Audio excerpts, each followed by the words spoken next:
Srdečne pozdravujem.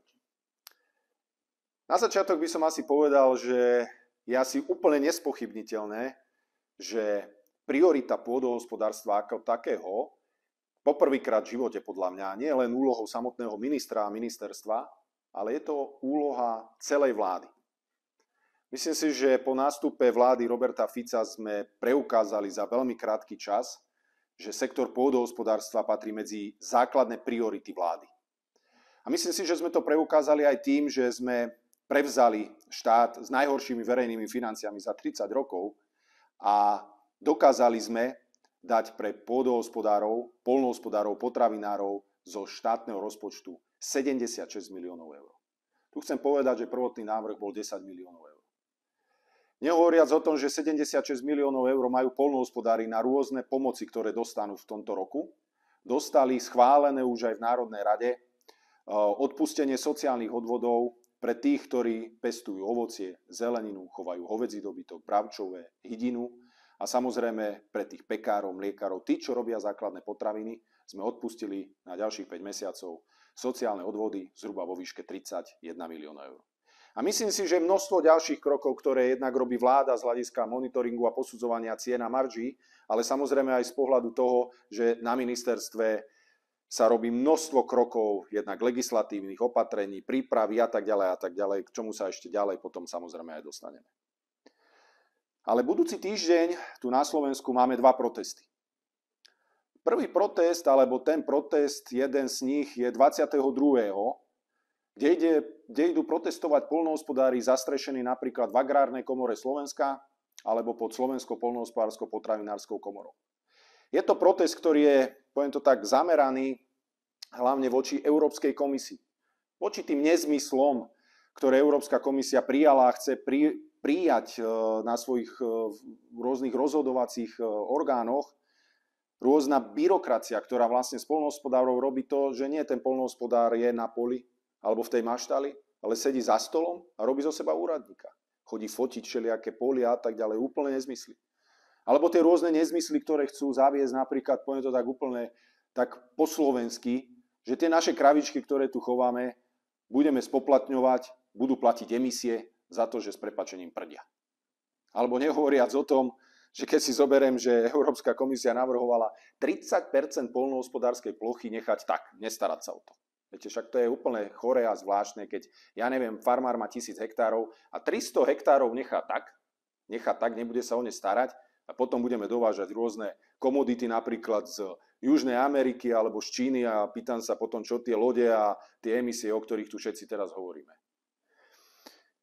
A tento protest, ktorý bude 22., ja pôjdem aj osobne podporiť všetkých poľnohospodárov na Slovensku a viem, že aj v iných krajinách Európskej únie bude v tento deň protest, ktorý bude smerovať voči Európskej komisii, poviem to tak, aby sa zobudili. Aby tí úradníci začali normálne fungovať a používať zdravý sedliacky rozum. A potom tu máme druhý protest, ktorý bude 19. budúci týždeň. A bohužiaľ, tento protest musím nazvať taký akože pomýlený protest. Organizuje ho Združenie ASIF mladých farmárov a Združenie vlastníkov pôdy a agropodnikateľov. A myslím si, že tu už na začiatku vidíte, že sa tí poľnohospodári sami rozdeľujú. Jedni idú, gro ide protestovať 22., keď ide protestovať celá Európska únia a potom dva subjekty tu idú protestovať v iný deň, v zásade úplne v niečom inom. Už sami seba sa tí poľnohospodári rozdeľujú. A toto ja nechcem robiť. Toto robil minister Mičovský, ktorý nastúpil v roku 2020, ktorý prišiel a hneď úplne na začiatku svojho funkčného obdobia začal rozdeľovať poľnohospodárov. A začal hovoriť o tom, že ten veľký je zlý, ten malý je dobrý, tento je zlý, tento je dobrý. Je najhoršie, keď minister začína rozdeľovať poľnohospodárov. Ja taký minister nebudem. Mne záleží na každom poľnohospodárovi. Bez rozdielu, či je malý, veľký, stredný, či ekologicky funguje a tak ďalej a tak ďalej. Záleží mi na každom. A preto každého aj budem podporovať. A preto ma mrzí, že dochádza aj k rozdeľovaniu. A mrzí ma, že tento pomýlený protest týchto dvoch združení je smerovaný, a bohužiaľ ja to tak aj vnímam a cítim a už mám aj tie indície, troška aj tak politicky riadený. Ja si myslím, že by nám malo spoločne záležať na tom, aby sme všetci spoločne robili všetko preto, aby sme zvyšovali tú potravinovú sebestačnosť, aby sme produkovali, aby sme mali viacej v tých obchodných reťazcoch, hlavne slovenských potravín. A to nedocielime tým, že sa budeme takto rozdeľovať. A preto chcem aj apelovať na dotknutých kolegov, dámy, páni, ktorí sa snažia takto nejakým spôsobom v tom pomílenom proteste ísť protestovať, nie voči podľa mňa Európskej komisie, ale proti ministerstvu a voči ministrovi. Najprv musím ale povedať, že napríklad tieto dve združenia boli hlavní podporovatelia vtedajšieho ministra Mičovského, ktorému nosili, poviem to tak, že plné debničky a chválili ho za to všetko, čo robí. Ak ho podporovali. A potom si ja kladiem otázku, že tie veci, ktoré mi vyčítajú, prečo nespravil predchádzajúce vedenie za 3,5 roka. A nedá mi nespomenúť, mám list, informáciu od Združenia mladých farmárov, kde mi vyčítajú nejaké veci, že prečo teda oni chcú protestovať. Zoberte si, že napríklad zákaz bezcolného dovozu poľnohospodárskych komodít. Ja neviem, ja som asi zabudol, alebo či to niekto prepočul. Nebola to náhodou vláda Roberta Fica, ktorá na konci roka schválila predĺženie zákazu dovozu ukrajinských komodít ku nám na Slovensko? Ešte sme ten zoznam aj rozšírili zo 4 na 14. Dali sme tam cukor, včelí med a tak ďalej. To, čo spôsobuje problém. A oni mi to vyčítajú. Zelená nafta pre všetkých farmárov. No ja si osobne myslím, že keby vláda Roberta Fica neschválila 76 miliónov eur, ale pôvodných 10 miliónov eur, tak tí poľnohospodári tú zelenú naftu nedostanú. Oni tu síce hovoria o tom, že bez diskriminácie úplne pre všetkých. Ale našou úlohou je podporovať hlavne poľnohospodárov, takých, ktorí produkujú špeciálnu rastlinnú výrobu, živočíšnu výrobu majú, ovocie, zelenina, chovajú krávy na mlieko a tak ďalej. Toto je cieľ aj tohto opatrenia, ktoré razí aj Európska komisia. Ďalej mi tu hovoria o tom, že odbúranie neúnosnej administratívnej záťaže farmárov.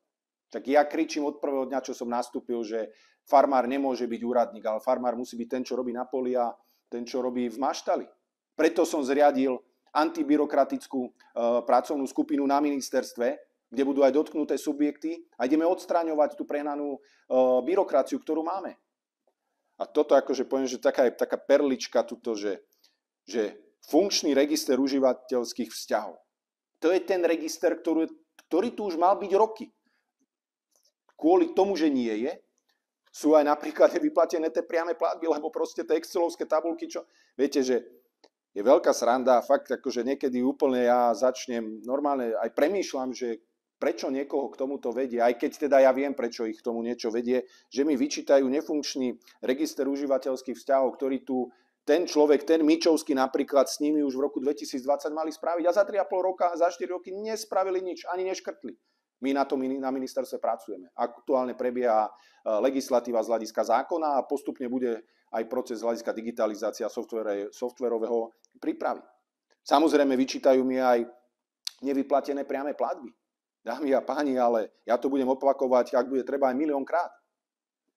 Terajšie vedenie, terajšia vláda a ja ako minister nenesiem žiadnu zodpovednosť za to, že nedochádza k vyplateniu priamych platieb. Práve, že by som mal poďakovať tým mojim kolegom a zamestnancom, že robia všetko preto, aby čo najskôr a už sa postupne aj tie finančné prostriedky tým poľnohospodárom dostávali. Lebo to bol napríklad aj ten Mičovský, ktorý tu rok si nevšimol, že treba nastavovať nejakú novú stratégiu v rámci spoločnej poľnohospodárskej politiky. On si nevšimol, keď bolo treba prijať nejakú legislatívu v Národnej rade, aby sme tieto veci nastavili. Na druhej strane, tí moji predchodcovia tam dali také nezmysly, napríklad aj ten register užívateľských vzťahov s tým, že poľnohospodári museli vypisovať tisícky a tisícky riadkov excelovských tabuliek. Ale to sú tie systémy, ktoré chýbajú, ale ktorí v roku 2020 vyhrali voľby a to nedokázali za 3,5 roka spraviť. Nebudem, keby som išiel do histórie tých 2-3 roky dozadu, tak si položím otázku, vážení páni poľnohospodári, a to, že z plánu obnovy máme jedno veľké, viete čo, jednu veľkú nulu, a ostatné rezorty majú. A my ako sektor pôdohospodárstva nemáme z toho nič. A kto to za to môže? No môže za to samozrejme Mičovský a ďalší, ktorí nepresadili z plánu obnovy ani 1 euro. Dámy a páni, ja som fakt, poviem to tak, nemilo prekvapený týmto takým, by som povedal, pomíleným protestom. Tie rôzne pseudoargumenty, ktoré aj mi vyčítajú, sú veľmi zvláštne, ale chcem vás uistiť, že Ja ako minister pôdohospodárstva budem podporovať každého poľnohospodára, ktorý tvorí, produkuje, tvorí hodnoty a podieľa sa na tom, aby sme zvyšovali potravinovú sebestačnosť Slovenska. A povedal by som tak, že odporúčil by som aj mladým farmárom z ASIFu, aj tomu združeniu, že nech upriama tú pozornosť a keď chcú protestovať, tak buď nech sa pridajú k tomu veľkému protestu 22., kde idú protestovať všetci farmári z Európskej únie, alebo by som ich potom nasmeroval, nech idú skôr tak protestovať, že tam, kde je ten problém, a ten problém je nech idú protestovať pred hnutie Olano, pred centrálu Sasky, a tam sedia tí ľudia, ktorí nesú zodpovednosť tam, kde sa teraz nachádzame. Ale ešte raz na záver, chcem uistiť všetkých poľnohospodárov, farmárov, potravinárov. Rezort a ja ako minister sme úplne otvorení, sme nastavení komunikovať, myslím si, že komunikujeme, chceme počúvať a myslím si, že keď spoločne budeme držať a ťahať za jeden povraz, tak sa nám podarí zvýšiť tú potravinovú sebestačnosť, zvýšiť podiel slovenských potravín v obchodných reťazcoch a začneme normálne fungovať. Ďakujem.